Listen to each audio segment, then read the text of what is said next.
So we're going to take a look at our homework from last night, read 2 new chapters, and I'm going to kind of intermix the discussion into reading the chapters today, and then we'll look at your homework. So first up, chapter 14. Fern, let's go like this. And go like this. Fern told her mother all about Charlotte and her adventures. Fern's mother thought that she was making it up, right? And she's going a little crazy. Mrs. Arabelle went to see Dr. Dorian. And Dr. Dorian told Mrs. Arabelle that she shouldn't worry, right? She'll figure it out. And Mrs. Arabelle felt relieved after seeing Dr. Dorian. Then in chapter 15, summer was almost over. That is true. All the attention Wilbur was receiving started going to his head. Nope, that one's false. Wilbur stayed kind of with it. He's like, oh, not gonna let it get to my head. But Wilbur, he did still worry about his future. And Wilbur was not looking forward to going to the fair. He was not looking forward to going to the fair. Okay. Charlotte was very quiet because she had her own worries. That's true. Charlotte told Wilbur she was too busy and couldn't go to the fair. That's false. She was like, I'll try and make it if I can. Wilbur was very upset and lost a lot of weight. False. This last one was tricky. It's time for Charlotte to lay her eggs. It's actually false. She's almost there, but it's not quite time yet. So that one is false. So, next up we're going to read chapter 16 and 17. So go ahead and get your book and open up to page 118. 118. Off to the fair. Okay? The night before the county fair, everybody went to bed early. Fern and Avery were in bed by 8. Avery lay dreaming that the Ferris wheel had stopped and that he was in the top car. Fern lay dreaming that she was getting sick in the swings. Larrabee was in bed by 8:30. He lay dreaming that he was throwing baseballs at a cloth cat and winning a genuine Navajo blanket. Mr. and Mrs. Zuckerman were in bed by 9. Mrs. Zuckerman lay dreaming about a deep freeze unit. Mr. Zuckerman lay dreaming about Wilbur. He dreamt that Wilbur had grown until he was 100 feet and 16 feet long and 92 feet high, and that he had won all the prizes at the fair and was covered with blue ribbons, and even had a blue ribbon tied to the end of his tail. Down in the barn cellar, the animals too went to sleep early, all except Charlotte. Tomorrow would be fair day. Every creature planned to get up early to see Wilbur off on his great adventure. When morning came, everybody got up at daylight. The day was hot. Up the road at the Arabelle's house, Fern lugged a pail of hot water to her room and took a sponge bath. Then she put on her prettiest dress because she knew she would see boys at the fair. Mrs. Arabelle scrubbed the back of Avery's neck and wet his hair and parted it and brushed it down hard till it stuck to the top of his head. All about 6 hairs that stood up straight. Avery put on clean underwear, clean blue jeans, and a clean shirt. Mr. Arabelle dressed, ate breakfast, then went out and polished his truck.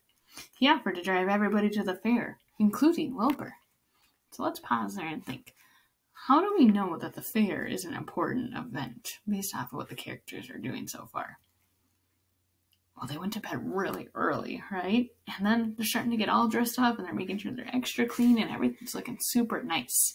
It's kind of one of the big events that they get in the year. So they want to make sure everything is perfect. All right, we'll continue. Bright and early, Larrabee put clean straw in Wilbur's crate and lifted it into the pig pen. The crate was green. In gold letters it said, Zuckerman's Famous Pig. Charlotte had her web looking fine for the occasion. Wilbur ate his breakfast slowly. He tried to look radiant without getting food in his ears. In the kitchen, Mrs. Zuckerman suddenly made an announcement.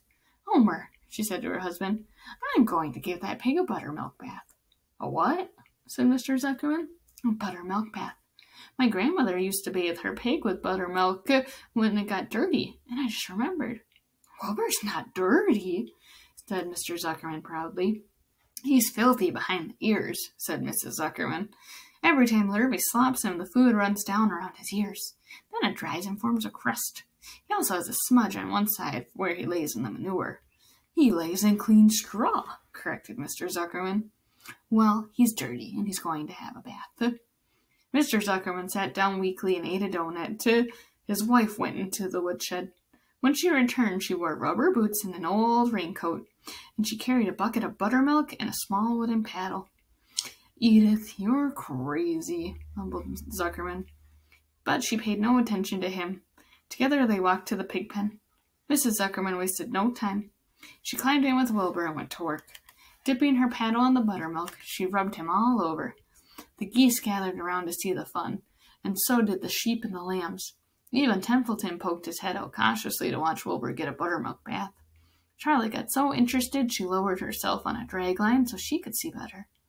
Wilbur stood still, his eyes closed his eyes. He could feel the buttermilk trickling down his sides.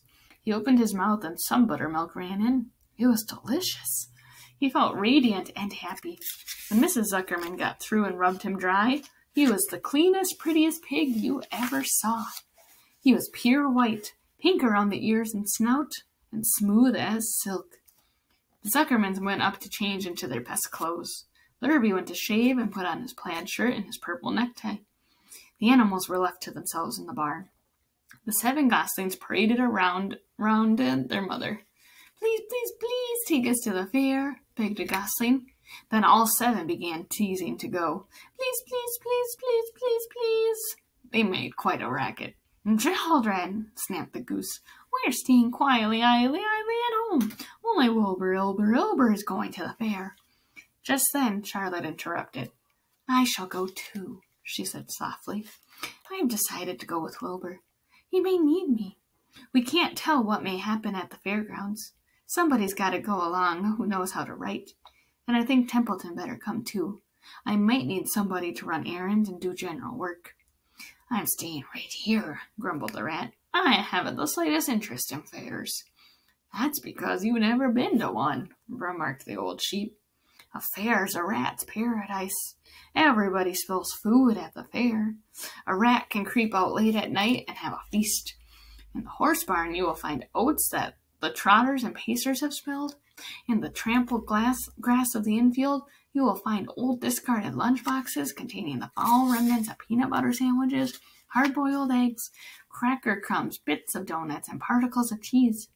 In the hard-packed dirt of the midway, after the glaring lights are out and the people have gone home to bed, you will find a veritable treasure of popcorn fragments, frozen custard dribblings, candied apples abandoned by tired children, sugar fluff crystals, salted almonds, popsicles, partially gnawed ice cream cones, and the wooden sticks of lollipops.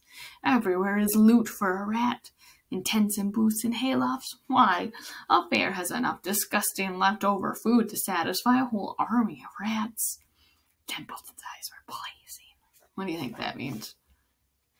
They're blazing like with excitement. Is it true? Yes. Is this appetizing yarn of yours true? I like high living, and what you say tempts me. It is true, said the old sheep. Go to the fair, Templeton. You will find that the conditions at a fair will surpass your wildest dreams. Buckets with sour mash sticking to them, tin cans containing particles of tuna fish, greasy paper bags stuffed with rotten. That's enough, cried Templeton. Don't tell me any more. I'm going. Good, said Charlotte, winking at the old sheep. Now then, there's no time to be lost. Wilbur will soon be put into the crate. Templeton and I must get in the crate right now and hide ourselves. The rat didn't waste a minute. He scampered over to the crate, crawled between the slats, and pulled straw up over him so he was hidden from sight. All right, said Charlotte. I'm next. She sailed into the air, let out a dragline, and dropped gently to the ground. Then she climbed the side of the crate and hid herself inside a knothole in the top board. The old sheep nodded. What a cargo, she said. That sign ought to say Zuckerman's famous pig and 2 stowaways. Look out, the people are coming, shouted the gander. Cheese it, cheese it, cheese it. The big truck with Mr. Arable at the wheel backed slowly down toward the barnyard. Larrabee and Mr. Zuckerman walked alongside. Fern and Avery were standing in the body of the truck, hanging onto the sideboards. Listen to me, whispered the old sheep to Wilbur. When they open the crate and try to put you in, struggle. Don't go without a tussle. Pigs always resist it when they are being loaded. If I struggle, I'll get dirty, said Wilbur. Never mind that. Do as I say. Struggle. If you were to walk into that crate without resisting, Zuckerman might think you were bewitched. He'd be scared to go to the fair. Templeton poked his head up through the straw. Struggle if you must, he said, but kindly remember that I'm hiding down here in this crate, and I don't want to be stepped on, or kicked in the face, or pummeled, or crushed in any way, or squashed, or buffeted about, or bruised, or lacerated, or scarred, or picked. Just watch what you're doing, Mr. Radiant, when they get shoving you in. Be quiet, Templeton, said the sheep. Pull in your head, they're coming. Look radiant, Wilbur. Lay low, Charlotte. Talk it up, geese. The truck backed slowly into the pig pen and stopped. Mr. Arable cut the motor, got out, walked around to the rear, and lowered the tailgate. The geese cheered. Mrs. Arable got out of the truck. Fern and Avery jumped to the ground. Mrs. Zuckerman came walking down from the house. Everybody lined up at the fence and stood for a moment, admiring Wilbur and the beautiful green crate.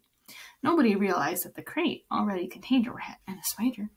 That's some pig, said Mrs. Arable. He's terrific, said Lurby. He's very radiant, said Fern, remembering the day he was born. Well, said Mrs. Zuckerman, he's clean anyway. The buttermilk certainly helped. Mr. Arable studied Wilbur carefully. Yes, he's a wonderful pig, he said. It's hard to believe that he was the runt of the litter. You'll get some extra good ham and bacon, Homer, when it comes time to kill that pig. Wilbur heard these words, and his heart almost stopped. I think I'm going to faint, he whispered to the old sheep who was watching. I might make Wilbur want to faint. Because Mr. Arable just talked about killing him, and he's like, I'm going through all this so that I don't die. And there they are, still talking about it. Oh, man. All right, let's see what happens. Wilbur feels like he's going to faint. Kneel down, whispered the old sheep. Let the blood rush to your head. Wilbur sank to his knees, all radiance gone. His eyes closed. Look, screamed Fern. He's fading away. Hey, watch me, yelled Avery, crawling on all fours into the crate. I'm a pig. Avery's foot touched Templeton under the straw. What a mess, thought the rat. What fantastic creatures boys are. Why did I let myself in for this? The geese saw Avery in the crate and cheered.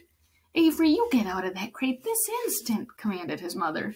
What do you think you are? I'm a pig, cried Avery, tossing handfuls of straw into the air. Wink, wink, wink.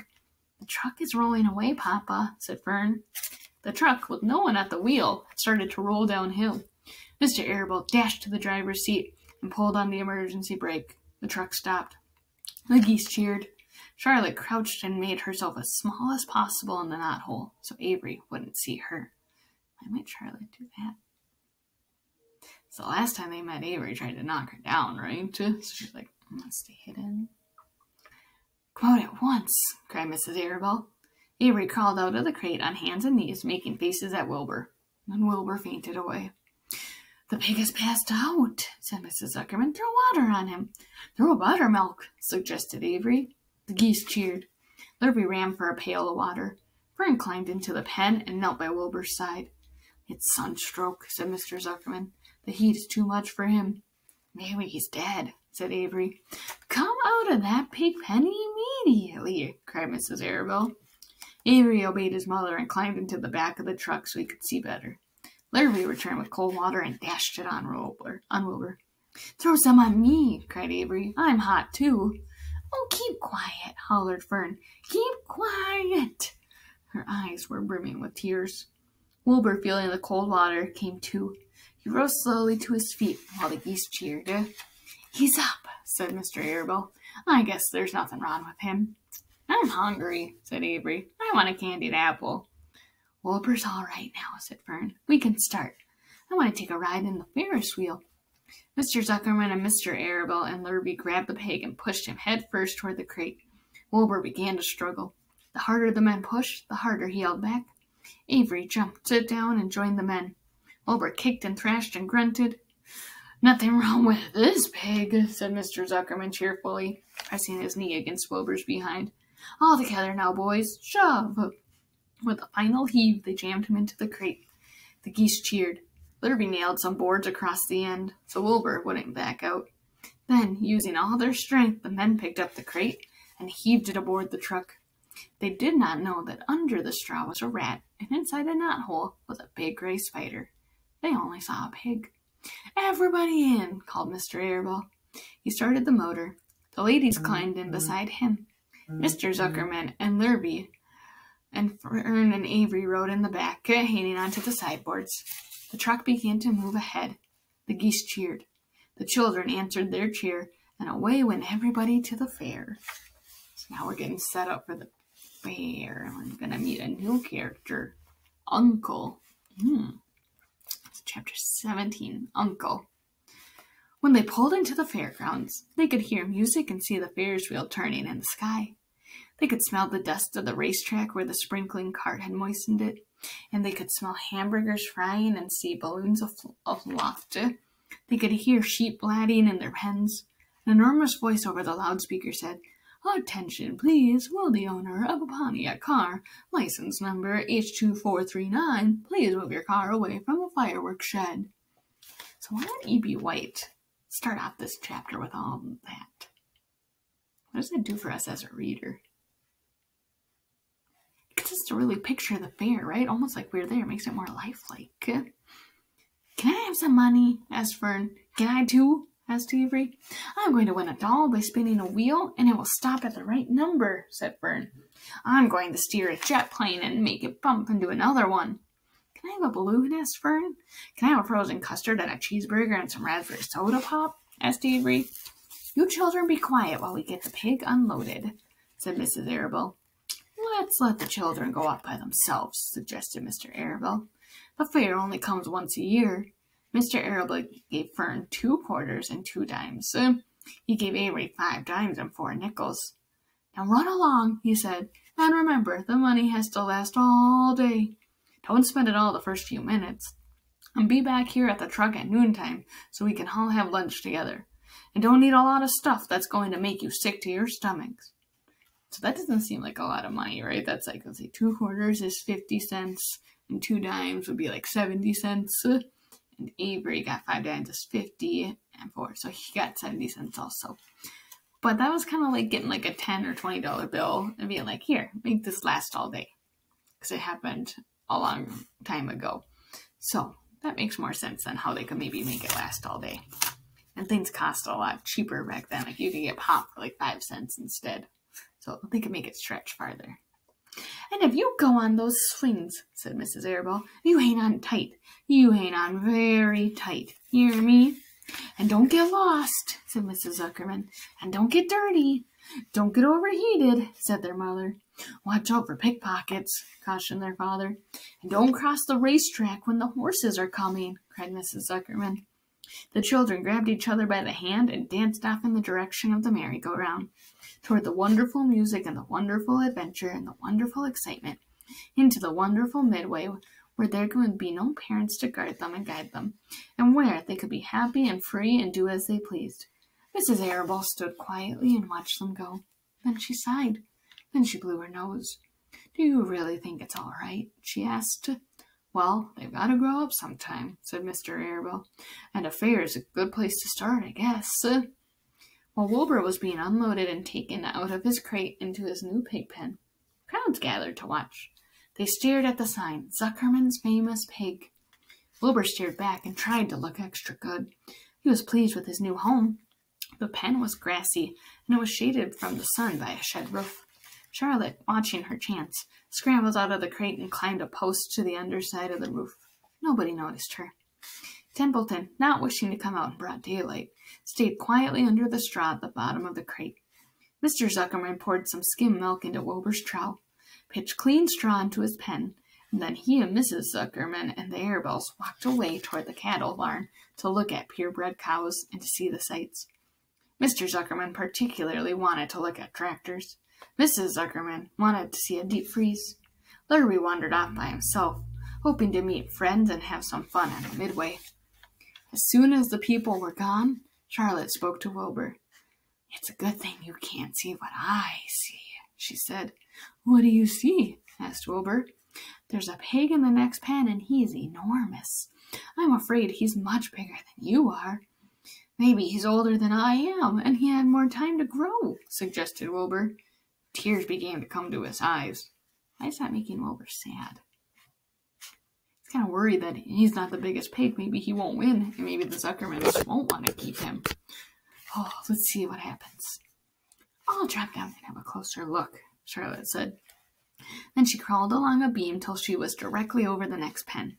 Then she let herself down on a drag line until she hung in the air just in front of the big pig's snout. May I have your name? She asked politely. The pig just stared at her. No name, he said in a big, hearty voice. Just call me Uncle. Very well, Uncle, replied Charlotte. What is the date of your birth? Are you a spring pig? Sure, I'm a spring pig, replied Uncle. What did you think I was, a spring chicken? Ha ha, that's a good one, eh, sister? Mildly funny, said Charlotte. I've heard funnier ones, though. Glad to have met you. Now I must be going. She ascended slowly and returned to Wilbur's pen. He claims he's a spring pig, reported Charlotte, and perhaps he is. One thing is certain, he has a most unattractive personality. He's too familiar, too noisy, and he cracks weak jokes. Also, he's not anywhere near as clean as you are, nor as pleasant. I took quite a dislike to him in our brief interview. He's going to be a hard pig to beat, though, Wilbur, on account of his size and weight. But with me helping you, it can be done. When are you going to spin a web? Asked Wilbur. This afternoon, late, if I'm not too tired, said Charlotte. The least things tire me these days. I don't seem to have the energy I once had. My age, I guess. Wilbur looked at his friend. She looked rather swollen, and she seemed listless. I'm awfully sorry to hear that you're feeling poorly, Charlotte, he said. Perhaps if you spin a web and catch a couple of flies, you'll feel better. Perhaps, she said wearily, but I feel like the end of a long day. Cleaning upside down to the ceiling, she settled down for a nap, leaving Wilbur very much worried. All morning people wandered past Wilbur's pen. Dozens and dozens of strangers stopped and stared at him and admired his silky white coat, his curly tail, his kind, radiant expression. Then they would move on to the next pen where the bigger pig lay. Wilbur heard several people make favorable remarks about Uncle's great size. He couldn't help overhearing these remarks, and he couldn't help worrying. And now with Charlotte not feeling well, he thought, oh dear. All morning Templeton slept quietly under the straw. The day grew fiercely hot. At noon, the Zuckermans and the Arabelles returned to the pig pen. Then a few minutes later, Fern and Avery showed up. Fern had a monkey doll in her arms and was eating Cracker Jack. Avery had a balloon tied to his ear and was chewing a candied apple. The children were hot and dirty.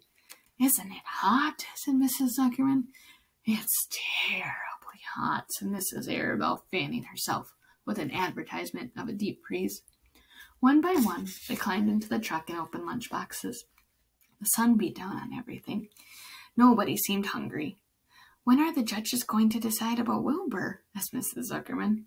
Not till tomorrow, said Mr. Zuckerman. Lurvy appeared carrying an Indian blanket that he had won. That's just what we need, said Avery. A blanket. Of course it is, replied Lurvy, and he spread the blanket across the sideboards of the truck so that it was like a little tent. The children sat in the shade under the blanket and felt better. After lunch, they stretched out and fell asleep. That's the end of chapter 17. So far, Wilbur's kind of got some competition, doesn't he? He's kind of getting worried. Charlotte's not doing well. Oh, man, things aren't looking too good for Wilbur. I really hope some good news comes next chapter. So, for your homework, you have chapter 16's matching the dream to the character. Okay? And then, what did Templeton want to find at the food? This one's a little tricky. Think through carefully. Which one did he want to find? And then, Wilbur has two problems in chapter 17. Tell me those two problems. And how do you think he's going to solve his problems? Okay? Two problems. Towards the end, he kind of went, oh man, or oh goodness. What was he complaining about? All right, let me know if you have questions. Otherwise, good luck.